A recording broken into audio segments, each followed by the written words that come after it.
다음 세션으로 넘어가도록 하겠습니다. 여섯 번째, 죄송합니다. 일곱 번째 세션입니다. 일곱 번째 세션 주제는 뉴스페이스 시대에서 서브오비털 런치의 가능성과 역할입니다. 이 주제로 페리지 에어로스페이스의 공동 창립자이신 육상우 님께서 발표를 진행해 주시도록 하겠습니다. 네, 연사님께 발표를 부탁드린다고 박수 한번 부탁드리겠습니다.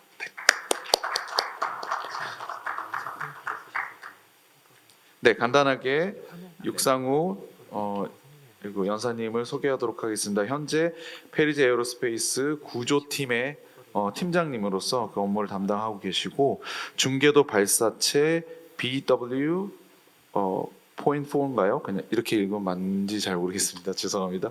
BW.4 PM 그리고 국내 최초 민간 액체 사운딩 로켓인 BW.1 PM 개발에 참여를 하셔서 또 이 발사체 분야에 또 많은 공헌을 하고 계십니다.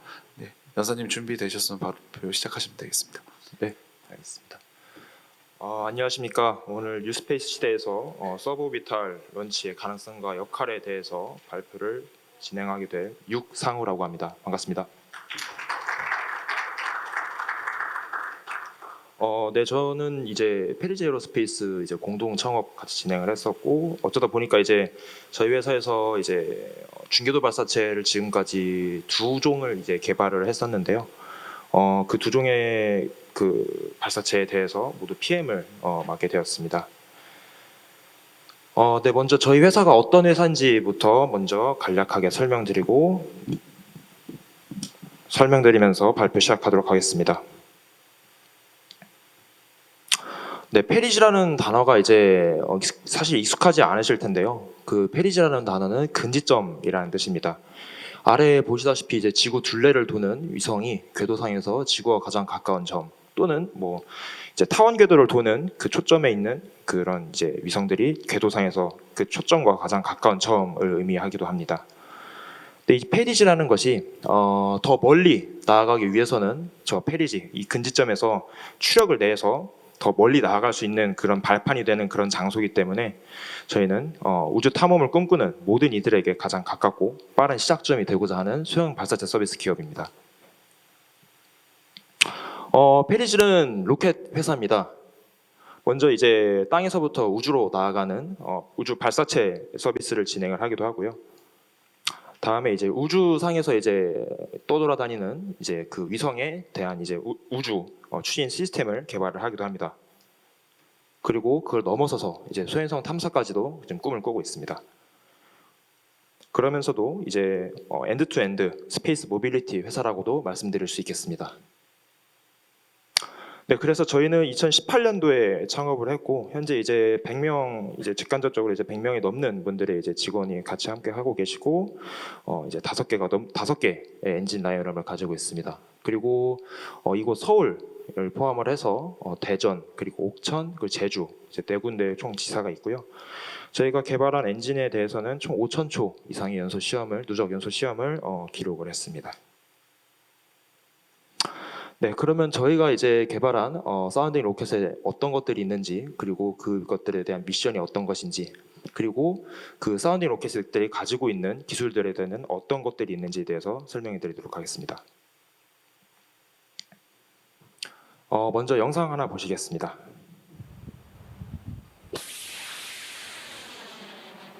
지금 보시는 이 날아가는 발사체 같은 경우는 저희가 BW 블루웰 0.1이라고 하는 사운딩 로켓입니다. 21년 12월 5일에 첫 발사를 진행을 했고요. 이어서 21년 12월 29일에 낮에 공개 발사를 2차로 진행을 했습니다. 그리고 이제 22년 3월 24일 세 번째를 마지막으로 이 BW 0.1에 대한 세 번의 시험 발사를 모두 진행을 완료했습니다.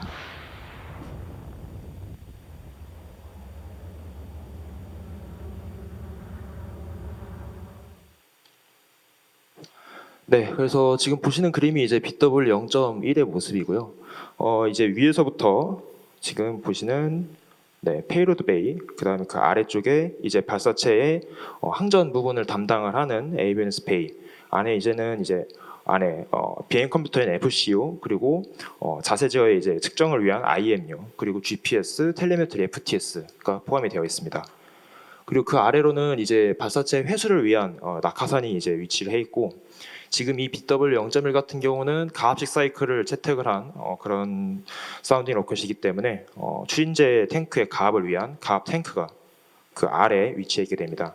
그리고 그 아래에는 이제 그 고압으로 저장돼 있던 그 가압용 가스를 이제 저압으로 레귤레이팅을 해주고 그다음에 그 가스들 레귤레이팅된 가스들을 이제 추진제 탱크로 공급시켜주는 밸브가 들어있는 레귤레이팅 그리고 프레셔라이즈 섹션이 존재합니다.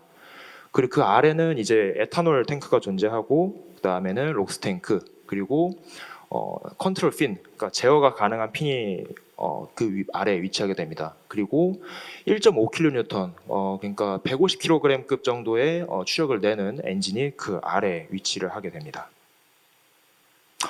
네, 그래서 설명드린 것과 같이 BW 0.1 발사체는 가이디드가 되고 그 다음에 액체를 차용한 액체 로켓으로 이제 그 궤적을 튜닝이 가능을 하고 이제 추진제에 이제 넣는 양에 따라서 고도도 어느 정도 이제 튜닝이 가능하기 때문에 그런 특징이 있는 발사체라고 말씀드릴 수 있겠습니다.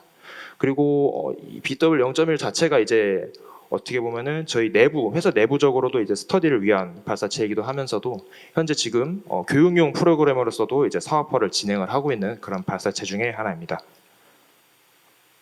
예, 지금 오른쪽에 지금 그림이 뭐가 하나 잘못되어 있는데요. 책자에는 좀 제대로 된 그 사진이 나와 있으니까 참고해 주시면 될 것 같습니다. 그래서 현재 지금 필리핀 우주청 그리고 태국 우주청과 같이 이제 조금 협력을 해서 이 BW 0.1이라고 하는 발사체를 이제 교육 사업을 진행을 하고 있습니다. 네, 그리고 이제 말씀드릴 발사체는 BW 0.4라고 하는 저희가 이제 그 궤도 발사체로서 이제 개발을 할 발사체가 BW1이라고 하는 발사체인데요. BW1이라고 하는 발사체의 상단 부분을 개량을 한 사운딩 로켓이 BW 0.4입니다. 거기에 들어가는 이제 기술들에 대해서 핵심 기술들에 대해서 소개를 진행을 해드리겠습니다. 먼저 영상 보시겠습니다.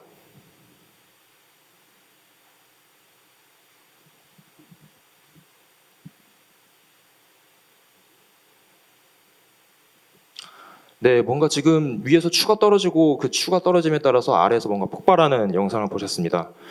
지금 요 같은 경우는 안에 이제 액체 산소가 담겨 있는 상태이고 그 아래에 CFRP 탄소복합 소재가 10편으로서 이제 들어가 있는 상황입니다. 그런 상황에서 이제 가압이 된 상태에서 외부에서 충격을 가했을 때 따로 뭐 발화원이 존재하지 않는데도 이렇게 충격에 의해서만 발화하는 모습을 보실 수가 있습니다. 일반적인 CFRP는 액체 산소가 접해 있는 환경에서 외부의 충격에 가해지면 저렇게 폭발을 하게 됩니다. 하지만 저희가 사용한 CFRP 소재의 경우는 보시는 영상처럼 외부에서 충격을 가해도 이렇게 액체 산소가 끓는 환경에서도 가압이 된 상태에서도 이제 폭발하지 않는 그런 성질을 가지고 있습니다. 일반적인 CFRP를 일반적으로 사용이 되는 CFRP를 이제 적용을 하게 되면은 보시는 것 같이 CFRP 자체가 이제 연료로서 작용을 하고 안에 있는 록스가 산화제로서 작용을 해서 외부의 충격이나 진동이 가해지면 이렇게 발화할 수 있는 가능성이 존재하지만 저희가 이제 물색한 소재는 이런 그 외부의 충격이나 진동에 의해서도 발하지 않는다는 특징을 가지고 있습니다. 네, 그래서 이렇게 제작된 탱크는 이제 안에 배풀을 같이 이제 구성을 해서 저희가 이렇게 운용을 하고 있고요. 보이시는 이제 이제 여러분 기준에서 왼쪽에 보이시는 그림이 BW 0.4의 추인제 탱크의 시험 기체입니다. 그래서 지름은 760mm 정도 되고 오른쪽에 보이시는 그림은 BW1 저희가 궤도 발사체에 들어가는 추인제 탱크의 시험 기체입니다. 저희가 다 CFRP 소재 수급은 이제 외부에서 하게 되지만은 큐어링이라든지 그 성형이라든지 그 가공이라든지 그런 이제 모든 제작 과정들은 저희가 회사 내부에서 자체적으로 오토클레이브를 통해서 진행을 하게 됩니다. 그래서 지금 보이시는 그림은 오른쪽에 보이시는 그림은 말씀드린 것처럼 BW1에 들어가는 1.6m 지름을 가진 시험용 탱크이고 저희가 원래는 목표로는 오바에서 운용압을 가지고 1.25배의 이제 버스트 압력을 가지도록 설계를 했었는데 그보다 훨씬 더 뛰어넘는 9바에서도 이제 터지지 않는 어떻게 보면은 좀 더 경량화의 여지가 있을 수 있는 그런 안정적인 설계를 했다고 말씀을 드릴 수 있겠습니다. 참고로 왼쪽에 보이시는 그 BW 0.4에 들어가는 탱크 같은 경우는 뭐 후술에 나중에도 설명을 드리겠지만 가압식 사이클을 채택을 하기 때문에 상당히 높은 압력을 안에 저장을 하고 있어야 됩니다. 그렇기 때문에 저희는 약 17바 정도를 운용압으로 가져가고 있고요. 버스트 압력 같은 경우는 22.5바까지는 시험을 하고 그 이상에서 이제 터지도록 그렇게 운용을 하고 있습니다. 네, 그 다음에 보여드릴 것은 엔진입니다. 네, 저희는 아시는 것처럼 액체 메탄과 액체 산소를 이제 추진제로서 사용을 하고 추력 같은 경우는 진공 추력이 보시는 것처럼 이제 8kN, 약 800kg 정도 되고 지상 추력은 500kg 정도 됩니다. 그리고 진공에서 ISP는 366초, 그다음에 무게는 30kg 정도. 그리고 아까 말씀드린 것처럼 헬륨으로 가압을 하는 가압식 사이클입니다. 보통 일반적인 가압식 사이클의 엔진 같은 경우는 이제 차압을 최대한 줄여야 되기 때문에 아까 보신 그 오전에서 들으셨던 세션에서도 들으신 거랑 마찬가지로 일반적으로는 이제 상마 냉각을 많이 사용을 하게 됩니다. 하지만 저희 같은 경우는 뭐 상마 냉각을 제공을 했었지만 상마 냉각도 사실 쉬운 기술은 아니기 때문에 좀 여러 번의 시도를 했었지만 좀 실패를 하고 방향을 전환을 해서 재생 냉각을 채용을 해보자라고 해서 공급압이 약 17바 내지 18바 정도 되는 그런 공급 환경에서 차압이 2바 정도의 아주 낮은 차압을 가지는 엔진을 개발을 할 수가 있었습니다. 그리고 이제 지금 보이시는 그림처럼 이제 TVC도 가능하고요. 그다음에 메인 밸브를 저희가 모터 밸브를 차용을 했기 때문에 모터 밸브의 이제 궤도에 따라서 추력의 조절이 가능하다는 특징을 또한 가지고 있습니다. 네, 그렇게 해서 만들어진 이제 발사체가 보시는 그림처럼 BW 0.4라고 하는 발사체고요. 저희가 자체적으로 개발한 MLP라고 하는 이제 해상 발사 플랫폼에서도 이제 자체적으로 운용을 했고, 안타깝게도 이제 발사 직전까지 이제 발사 시도를 했었지만 발사 시도에서 이제 점화기의 문제로 좀 시험이 중단이 되는 그런 상황을 좀 맞이를 했었습니다. 네, 그래서 BW 0.4도 아까 보여드린 BW 0.1과 마찬가지로 똑같은 가압식 사이클을 가지고 있기 때문에 그 크기에서 차이가 날 뿐 기본적인 구조는 비슷하다고 말씀드릴 수 있겠습니다. 그래서 위에는 이제 페이로드가 들어있는 페이로드 베이, 그리고 그걸 감싸고 있는 페어링이 있고요. 그 아래로는 이제 에비뉴스 베이가 존재하고 또 그 아래로는 가압 탱크가 존재합니다. 그리고 그 아래로는 다시 이제 추진제 탱크, 각각 록스와 그다음에 액체 메탄을 저장을 하는 아까 말씀드린 CFRP를 적용한 그런 이제 추진제 탱크가 존재하고, 그리고 각각 이제 그 추진제 탱크에서 잔여 압력을 따와서 이제 발사체의 이제 롤 컨트롤을 하기 위한 이제 RCS가 존재합니다. 그리고 맨 아래는 아까 설명드린 스카이블루 V5라고 하는 저희가 이제 이름 붙인 엔진인데요. 그 엔진이 이제 맨 하단에 두 개가 존재를 하게 됩니다. 그래서 발사체가 비행하면서는 이제 엔진이 두 개이기 때문에 엔진이 켜져 있는 것만으로도 그 엔진의 각각의 이제 컨트롤을 가능을 하기 때문에 롤 제어, 요 제어, 그다음에 피치 제어가 모두 가능합니다. 그리고 발사체가 이제 엔진이 종료가 되면 엔진의 연소가 종료가 되면은 RCS를 통해서 피치요, 롤 컨트롤이 모두 가능하기 때문에 정점까지 이제 텀블링을 하지 않고 올라가는 그런 특징을 가지고 있습니다. 네, 그래서 이제 플라이트 1 같은 경우는 저희가 이제 제주도 해상에서 해상 발사 플랫폼을 이용을 해서 발사를 할 계획이었고요. 보시는 아까 보셨던 그림과 같이 1단으로 구성이 되어 있습니다. 그리고 최고 고도는 85km를 예상을 하고 있습니다. 그리고 안에는 이제 3개의 페이로드가 탑재가 되어 있습니다. 네, 그래서 지난 10월에 저희가 발사를 시도를 했었는데 뭐 안타깝게 아까 말씀드린 것처럼 이제 점화기 커넥터의 이제 접촉 불량 문제로 저희가 의도한 그런 시퀀스랑 다르게 좀 다른 시간에 이제 점화가 되면서 엔진에 불이 붙었고 그래서 좀 발사가 좀 지연이 되게 되었습니다. 사실 저희가 뭐 아시는 분들은 아시겠지만 지난 5월, 뭐 6월에 발사한다, 7월에 발사한다 계속 하다가 결국에 10월에 마지막으로 시도하게 된 거는 사실 해상 발사를 저희가 진행을 했기 때문입니다. 이제 오전에 이제 국태승 이노스페이스 소장님께서 발표해 주셨지만은 이노스페이스 같은 경우는 이제 브라질 하늘에서 이제 발사를 시도를 했고, 저희 같은 경우는 해상을 선택을 하게 됐는데, 사실 땅에서 발사하는 것이 제일 좋습니다. 그것도 우리나라 회사라면 당연히 우리나라 땅에서 발사를 하는 것이 제일 좋겠고요. 그런데 이제 그렇게 하지 못하게 된 거는 이제 물론 여러 가지 이유가 있지만, 어쨌든 저희는 해상 발사를 선택을 했고, 그렇기 때문에 이제 바지선이 나갈 수 있는 날씨가 또 이제 같이 조금 제약이 걸리게 됩니다. 그렇기 때문에 저희가 5월부터 10월까지 바지선이 나갈 수 있는 기간이 약 10일 정도밖에 되지가 않았습니다. 그래서 그 기간 내에 저희가 계속 준비를 했었지만 조금 계속 밀리게 되었다는 점 말씀드리고요. 그래서 저희는 이제 발사체랑 그다음에 바지선 자체 이제 좀 정비를 거쳐서 내년 2025년에 발사를 시도할 계획을 가지고 있습니다. 네, 그래서 저희는 계속해서 조금 포기하지 않고 진행을 할 테니까 계속 관심 가져주시면 감사드리겠습니다. 네, 다음으로는 이제 그 사운딩 로켓을 가지고 이제 보여드린 0.4, BW 0.4 그리고 그 BW 0.4의 개량형 버전, 그리고 그 개량형 버전에 그 가지고 어떤 미션들을 수행을 할 수 있을지에 대해서 좀 소개를 해드리는 시간을 갖도록 하겠습니다. 먼저 지금 엔진부터 먼저 보여드릴 건데요. 네, 일단은 그 위에 보시는 그림이 지금 현재 운영하고 있는 BW 0.4 발사체고, 그 아래 보이시는 그림이 이제 저희가 좀 나중에 이번 발사를 끝나고 그 나중에 계획을 할 발사체의 모습입니다. 빨간색 그 네모 박스로 쳐놨지만 엔진이 차이가 나게 됩니다. 그 엔진에 대해서 소개를 먼저 드리도록 하겠습니다.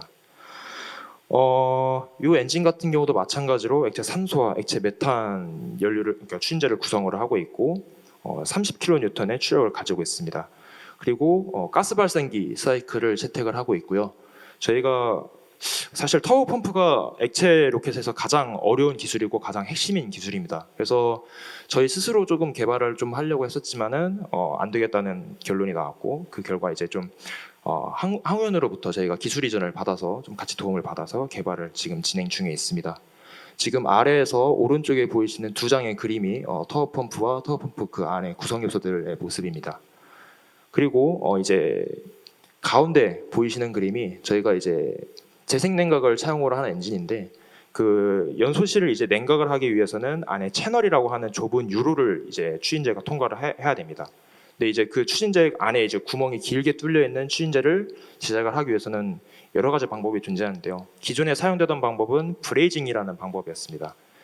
이제 안에 내피에 이제 채널을 깎고 그 위에 이제 외피를 약간의 용접 비슷한 방법으로 이제 붙이는 그런 방법인데, 이제 제작 기간도 오래 걸리고 비용도 좀 비싸다는 좀 단점이 존재해서 저희는 그 위에 이제 니켈 금속을 적층을 해서 이제 제작을 하게 되는 이제 적층 제작 방식으로 저희가 제작을 진행을 하게 되었습니다.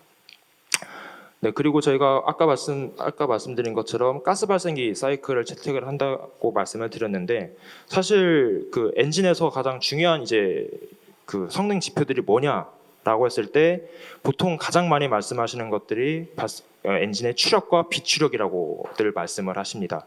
하지만 좀 간과하고 있는 게, 사실 그런 성능들도 중요하지만 엔진 자체 무게 대비 그 엔진이 낼 수 있는 추력이 얼만큼 되냐라는 그 추중비도 사실 굉장히 중요한 지표입니다. 그러기 위해서는 일단 저희가 선택한 이 3톤급 엔진 내에서는 가스 발생기 사이클이 가장 이 추중비가 높은 개발 단계랑 개발 난이도랑 그다음에 추중비 그런 여러 가지 것들을 종합을 해봤을 때 현재 저희가 처한 상황에서 가장 높은 추중비를 낼 수 있다는 방법을 저희가 판단을 했고, 그래서 가스 발생기 사이클을 채택을 하게 되었습니다. 네, 그래서 말씀드린 것처럼 기존의 스카이블루 엔진이 아닌 블루 1S라고 하는 저희가 3톤급 엔진을 저희가 채택을 하게 되면은 네, 이런 이제 성능 지표들이 나타나게 되는데, 지금 사실 제일 활발하게 이제 운용이 되고 있는 사운딩 로켓이 뭐냐라고 했을 때 미국의 블랙 베런트라고 하는 이제 발사체가 있습니다. 보시는 것처럼 이제 2단으로 구성된 이제 사운딩 로켓이고요. 저희가 요 가장 많이 운용이 되고 있는 블랙브렌트 9과 그다음에 저희 BW 0.4 버전 2의 발사체를 비교를 해보는 시간을 갖도록 하겠습니다. 블랙브렌트 9 같은 경우는 이제 군용에서 사용하는 이제 고체 이제 미사일의 그 모터를 가지고 그 1단 부분을 차용을 했고요. 2단 부분은 따로 제작을 해서 총 2단형으로 구성을 했습니다. 80년대부터 이제 제작이 되어서 지금까지도 올해 최근에 4월에도 올해 4월에도 발사를 했었더라고요. 그래서 지금 300번이 넘는 발사 횟수를 가지고 있는 아주 전통이 깊은 유서 깊은 그런 발사체라고 말씀드릴 수 있겠습니다. 그래서 보시는 것처럼 블랙브렌트 9의 모드 2와 그다음에 모드 3가 있는데요. 지금 파란색으로 표시한 게 이제 모드 2입니다. 그래서 이 모드 2 같은 경우는 이 300kg의 페이로드를 탑재하게 될 경우에 420km의 고도를 기록을 할 수가 있고 500kg의 이제 페이로드를 탑재한다고 가정을 했을 때는 약 300km 그리고 모드 3가 발사체 같은 경우는 300kg의 페이로드를 탑재하게 될 경우에는 약 330km의 고도 그리고 500kg의 페이로드를 탑재하게 될 경우에는 약 240km의 고도를 이제 실어 나갈 수 있게 됩니다. BW 0.4 V2 같은 경우는 이제 보여드린 블랙브렌트 9의 모드 2와 모드 3 그 중간에 이제 성능을 나타낸다고 말씀드릴 수 있겠는데요. 보시는 것처럼 이제 100kg의 페이로드를 탑재했을 때 약 780km의 고도, 그다음에 300kg의 페이로드를 탑재했을 때는 약 360km, 그다음에 500kg의 페이로드를 탑재했을 때는 약 177km의 고도를 기록할 수 있다는 것을 말씀드릴 수 있겠습니다. 네, 그래서 보이시는 그림은 이제 저희가 카이스트 세트랙이라고 하는 인공위성 연구소랑 이제 좀 같이 지금 다음 발사를 좀 계획을 하고 있는데요. 100kg의 이제 페이로드 매스를 아까 말씀드린 것처럼 페이로드 매스를 이제 탑재를 한다고 가정을 했을 때 말씀드린 것처럼 최고 고도 약 780km를 기록할 수가 있고 엔진이 이제 연소가 종료가 된 시점이 약 200km가 좀 안 되는 시점이고 200초에서 그 다음에 이제 무중력 구간이 이제 보통 한 800초 정도 됩니다. 약 10분이 넘는 미소중력 구간을 가져갈 수가 있다는 특징을 말씀드릴 수 있겠습니다. 이것처럼 이제 오늘 세션에서도 사실 이 사운딩 로켓에서 좀 화두가 이 무중력을 얼마나 만들어낼 수 있냐, 그리고 그 미세중력에서 어떤 것들을 할 수가 있냐라는 포지션으로 좀 많이들 말씀을 해주셨는데요. 오늘은 이제 사운딩 서브볼털이라는 이제 주제에 맞는 포럼에 맞게 좀 다른 인사이트를 하나 가져와 봤습니다. 이게 이제 나사에서 제공을 하는 이제 나사 사운딩 로켓 핸드북에서 이제 발췌를 해온 그런 이제 글과 이제 그 사진인데요. 여기 보시면은 스팍스라고 하는 프로그램이 있습니다. 이 스팍스가 뭐냐면은 선 포인티드 그다음에 애티튜드 로켓 컨트롤 시스템입니다. 그래서 태양이나 별을 이제 포인팅을 해서 그 발사체의 자세를 제어하는 그런 시스템이라고 말씀드릴 수 있겠습니다. 왜 근데 그런 일을 하냐라고 하면은 이제 뭐 물론 미소중력 만들어서 이제 하는 일도 되게 다양하지만 오늘 이제 천문연에서도 한 분 오신 걸로 아까 발표 질문하면서 들었는데 이제 그러니까 우주 망원경을 시험하기 위해서는 이제 발사체의 제어가 중요하다는 것을 말씀을 드릴 수 있겠습니다. 이제 뭐 우주 망원경이 사실 비싸다는 거는 다들 알고 계실 겁니다. 근데 이제 그런 우주 망원경을 실제로 만들어서 바로 우주 망원경으로 쏘기 전에 사운딩 로켓을 활용을 할 수가 있습니다. 이제 사운딩 로켓으로 이제 그 우주 망원경의 핵심 부품들을 옵틱에 대한 이제 핵심 부품들을 가지고 먼저 쏴보고 그리고 그것들에 대해서 이제 시험을 하기 위해서는 어느 정도의 이제 발사체 자세 제어가 중요합니다. 물론 이제 세부적인 아주 미세 제어는 탑재체 자체에서도 가능하지만 발사체 자체가 너무 흔들려 버리면은 이제 그 페이로드 자체에서 이제 제어가 불가능해지기 때문에 지금 아까 그 블랙브렌트 9이라고 하는 발사체를 이용해서 이제 운용을 하는 요 시스템 같은 경우는 이제 두 가지의 모드로 이제 자체를 제어를 하게 되는데요. 지금 콜스 모드의 경우 약 피치랑 요의 경우 2디그리 per 세컨드 제곱, 그리고 파인 제어의 같은 경우는 약 0.2 디그리 per 세컨드 제곱의 이제 제어를 필요로 하게 됩니다. 사실 아직 저희도 이제 그 서브오비털 중궤도 발사체를 이제 활발하게 운영을 하고 있지는 않습니다. 하지만 이제 나중에 발사를 통해서 이런 이제 지표들을 가지고 저희가 이제 이런 이제 자세 제어도 가능한지도 이제 확인을 해보고, 그것이 검증이 된다고 하면은 아까 말씀드린 이제 미소 중력을 이용한 그런 이제 프로그램 외에도 이제 옵틱 이제 우주 망원경의 사전 이제 검증을 위한 그런 이제 시험에서도 활용을 할 수 있다라는 것을 한번 말씀드리고 싶었습니다. 예, 마지막 페이지인데요. 이제 그 사운딩 로켓에 관해서 이제 사실 사운딩 로켓의 목표는 하나라고 생각을 합니다.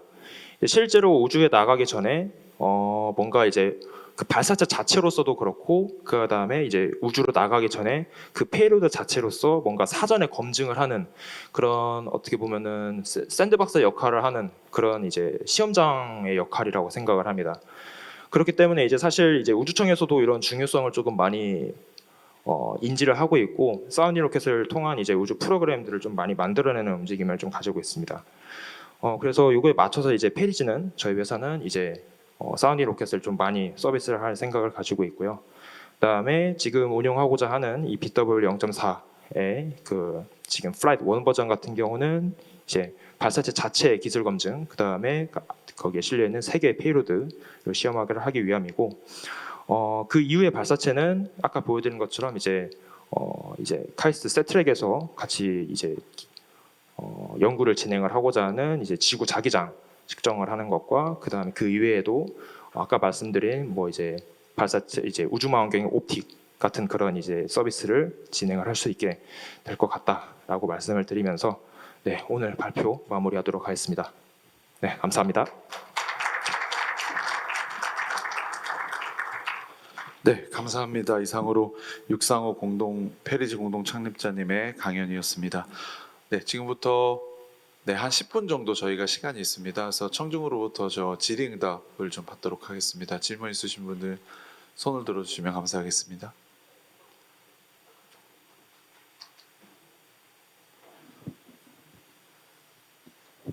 네, 저는 2가지 질문인데요. 첫 번째는 그거 아까 베어링 있잖아요. 그 직접 자체 개발한 건가요? 진동에 의해서 이제 풀리지 않게 하려고 하는 그런 것 같던데. 베어링 말씀이신가요? 네, 베어링 그 구조가 좀 흥미롭고, 두 번째는 불꽃 모양 되게 특이하더라고요. 중력을 이기기 위해서 하는, 물리적으로 해결하기 위해서 불꽃 모양을 특별하게 바꾸려고 일부러 유도된 건지도 궁금하고. 네, 아무래도 저는 그 특허 사무소실에서 일하고 있습니다. 네. 네, 그 먼저 베어링 말씀해 주셨는데요. 혹시 어떤 그 슬라이드에서 베어링을 보셨는지 잠깐 아까 여쭤봐도 될까요? 그 베어링 자체적으로 개발을 하셨나요? 아니면 있는 거 그대로 사용하고 계신 건가요? 여기에 혹시 나와 있는 것들을 네. 여기에 이제 터보 펌프 안에 들어가는 베어링 같은 경우는 아직 여기서 안 나오는구나. 그 베어링 같은 경우는 예, 맞습니다. 네네네. 네, 흥미롭게 봤습니다. 사실 굉장히 어려운 기술입니다. 네, 맞아요. 이제 아까 이전 한 2단계 전 세션인가 그 이제 국산화율에 대해서 이제 하나 질문이 있었었는데, 저희도 사실 대부분의 것들을 저희 좀 자체 개발을 하고 자체 기술을 축적을 하고 있고 하지만, 요 베어링만큼은 저희가 직접 개발하기 좀 국산화하기 좀 당장 어려운 기술 중에 하나입니다. 그래서 이제 해외에서 지금 수입을 해오고 있고요. 강도가 이게 소재가 뭔지 모르겠는데 강도가 아마 높고, 그리고 저거를 실제로 제조하는 것도 어렵고, 그래서 제가 보면서 좀 감탄을 했고, 두 번째는 불꽃, 이제 그 중력을 이기기 위해서 불꽃 모양이 아까 다양하면서 이렇게 확장되면서 이렇게 뭔가 물리학적으로 막 설계가 되어 있는 건지, 엔진도. 불꽃 모양 같은 경우는 뭐 불꽃 모양을 저희가 예측을 해서 뭐 이렇게 불꽃 모양이 돼야지라고 하는 식으로는 저희가 설계를 하지는 않고요. 이제 예. 근데 이제 이제 추력 제어를 하게 되면은 불꽃 모양이 바뀌게는 됩니다. 그래서 이제 아마 맨 마지막 슬라이드에서도 그 추력 제어하는 모습이 나왔는데, 요거는 아까 제가 말씀드린 것처럼 이제 밸브를 저희가 그 메인 밸브를 모터 밸브를 사용을 하고 있고 모터의 궤도율에 따라서 이제 밸브의 궤도율이 같이 달라지게 되고 그거에 따라서 추인제가 안에 이제 엔진에 들어가는 양이 달라지게 됩니다. 그래서 뭐 상식적으로 이제 추인제를 많이 넣게 되면은 이제 높은 추력이 나오게 되고 적게 넣으면은 낮은 추력이 나오게 됩니다. 뭐 좀 좀 그래서 저희가 최대 추력의 20%까지, 그러니까 최대 추력이 예를 들어서 1톤이다라고 하면은 200kg 정도에까지 이제 추력을 조절을 할 수 있는 그런 기술을 좀 확보를 했습니다. 저는 일단은 불꽃 출력값도 감탄스럽고 저 푸른 불꽃도 정말 신기하고 그리고 배열이 이 여기 회사에서 이렇게 막 철강 같은 거, 메탈 같은 거 소재를 이렇게 가공해가지고 만들어낸다는 게 너무 신기하네요. 아무튼 대단합니다. 감사합니다. 네, 좋게 봐주셔서 감사합니다. 네, 질문 감사합니다. 혹시 추가 질문 있으실까요? 네.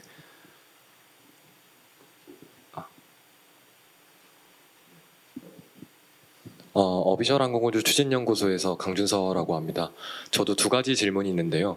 그러니까 첫 번째는 이제 블루웨일 0.4 같은 경우에 엔진 두 개를 클러스터링 하신 것으로 아까 봤습니다. 저는 그러한 이유가 이제 롤제어를 TVC 단계에서 잡기 위함이라고 생각을 했었는데 막상 보여주시니까 이제 롤제어 같은 경우에는 헬륨 라인에서 따로 빼서 그런 RCS를 하시더라고요. 그렇다면 혹시 클러스터링을 사용하시는 이유가 뭔지 알 수 있을까요? 일단은 롤 제어를 하기 위해서 저기 챔버를 두 개 배치한 게 맞고요. 아까 제가 말씀드린 롤 제어 그 RCS를 통한 롤 제어 같은 경우는 엔진이 꺼졌을 때 관성으로만 비행했을 때 그때도 롤 제어를 하고 싶기 때문에 그때는 이제 엔진이 켜져 있지 않으니까 암만 엔진을 흔들어도 이제 제어가 되지 않잖아요. 그때는 이제 뭔가 리액션으로서 이제 제어를 해야 되기 때문에 그때는 RCS를 사용을 하고 엔진이 켜져 있을 때는 롤 PTO 다 이제 엔진을 통해서 제어가 가능하기 때문에 이제 챔버를 두 개를 배치를 했습니다. 그리고 이제 두 번째 질문은 아까 마지막에 보여주셨던 추력 조절 같은 경우에 뭐 가변 핀틀 같은 걸 사용하시는 건지 아니면 가압 라인에서 레귤레이팅 자체를 바꾸시는 건지 좀 질문드리고 싶습니다. 공급 압력은 이제 동일하게 가져가고요. 파저를 통해서 이제 공급압은 동일하게 가져가고 아까 말씀드린 것처럼 메인 밸브의 궤도율을 조절을 해서 안에 들어가는 추인제 양을 바꿉니다. 그런 식으로 이제 추력 제어를 진행을 하게 됩니다. 감사합니다. 전북대학교 항공우주공학과 김주영입니다. 아까 그 해상에서 발사하는 것이 육상에서 발사체 발사하는 것보다 조금 더 어렵다고, 그러니까 어려움이 있다고 하였는데 날씨에 의한 영향 말고도 그 어렵게 하는 요인이 또 다른 것이 있을까요? 날씨가 거의 유일하고요. 사실상 이제 날씨만 빼면은 저는 육상보다 해상이 오히려 좋다고 판단을 합니다. 하지만 왜 그러냐면은 이제 발사체를 발사하기 위해서는 제가 생각하기에는 두 가지 조건이 필요한데 하나는 이제 발사체 자체가 이제 아무래도 추진제가 들어있고 폭발 가능성이 있는 그런 위험 요소다 보니까 뭔가 이제 폭발을 했을 때도 안전하기 위한 그런 안전 반경이 필요하고요. 그 다음에 이제 필요한 거는 발사체가 위로 올라갔을 때 이제 비어있는 하늘이 또 필요합니다. 그래서 그 두 가지 조건이 필요한데 그런 면에서는 이제 그 두 가지 조건을 만족시키기 위해서는 동일한 조건이라고 가정을 했을 땐 육상보다는 해상이 그 두 가지 조건을 만족시키기는 유리합니다. 다만 이제 해상이 어렵다고 하는 거는 그 바지선을 끌고서 나갈 수 있는 날이 굉장히 제한적입니다. 그렇기 때문에 이제 그 날씨 때문에 제가 이제 육상보다는 해상이 좀 더 어렵다고 말씀을 드린 거고요. 지금 뭐 저희도 해상에서 계속 준비를 하고 있지만은 뭐 동시에 이제 물밑작업으로 계속 이제 지상에서도 발사할 수 있는 그런 이제 뭔가 모색을 계속 진행을 하고 있습니다. 결국에는 이제 계속 진행을 나가야 될 방향은 해상도 이제 병행을 하겠지만 육상에서도 좀 같이 병행을 해야 좀 더 안정적인 발사 서비스를 할 수 있지 않을까 그렇게 생각하고 있습니다. 감사합니다. 이 다음 발사를 위해서는 지상 발사를 고려하시는 건가요? 아니면 뭐 제가 여기서 뭐 해상 발사한다 아니면 지상 발사한다 이렇게 확답을 드리기는 없지만 그렇죠. 두 가지 방법 모두 열어놓고 이제 같이 고민을 하고 있습니다. 네, 고맙습니다. 한 가지 정도의 질문은 더 가능할 것 같습니다. 혹시 추가 질문 한 개 정도는 더 받을 수 있을 것 같은데요. 질문이 있으실까요? 네. 네, 네, 육상우님 발표 정말 잘 들었습니다. 경상국립대 항공우주공학부 최재현입니다. 간단한 질문이라면 질문인데요. 앞으로 페리지에서 어떠한 방향성을 가지고 우리나라의 발사체 기업으로서 나아가실지 공동 창립자로서 어떤 생각을 가지시고 계시는지 좀 궁금합니다. 저희가 초반에 저희가 발사체 서비스 기업이라고 말씀을 드렸지만 사실 발사체 서비스 기업으로서 지금 흥행하고 있는 회사는 아시다시피 한 두 군데밖에 없습니다. 스페이스X랑 그다음에 로켓랩 한 두 군데인데요. 그 두 군데 회사조차도 이제 성공적인 발사 서비스를 계속해서 진행을 하고 있지만 사실 대부분의 매출은 발사 서비스에서 나오지 않습니다.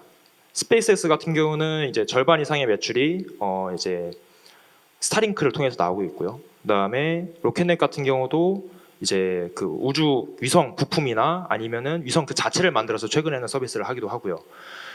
대부분의 매출이 거기서 나옵니다. 하지만 정말 이제 그 스페이스X 같은 경우는 그 스타링크를 놓고 봤을 때는 스타링크만 제작을 하면 그 서비스가 되냐면은 그건 아닙니다. 반드시 발사체가 있어야 되는 거고 로켓넷도 마찬가지로 그런 이제 발사 헤리티지가 없었다면은 그런 자체 위성이나 그다음에 우주 부품들을 만들지 못했을 겁니다. 그렇기 때문에 저희도 큰 틀에서는 그거랑 비슷하게 가야 된다고 생각을 합니다. 이제 발사체를 주력으로서 뭔가 메인스트림으로 가져가면서 그 발사체로서 뭔가 이제 부가가치를 창출할 수 있는 것들을 좀 같이 만들어가야 되지 않을까 그렇게 생각하고 있습니다. 네, 답변 감사합니다. 네, 감사합니다. 이상으로 저 마지막 세션 기술 세션을 마무리를 하고 발표해 주신 육상호 공동창립자님께 다시 한번 감사의 말씀을 드립니다.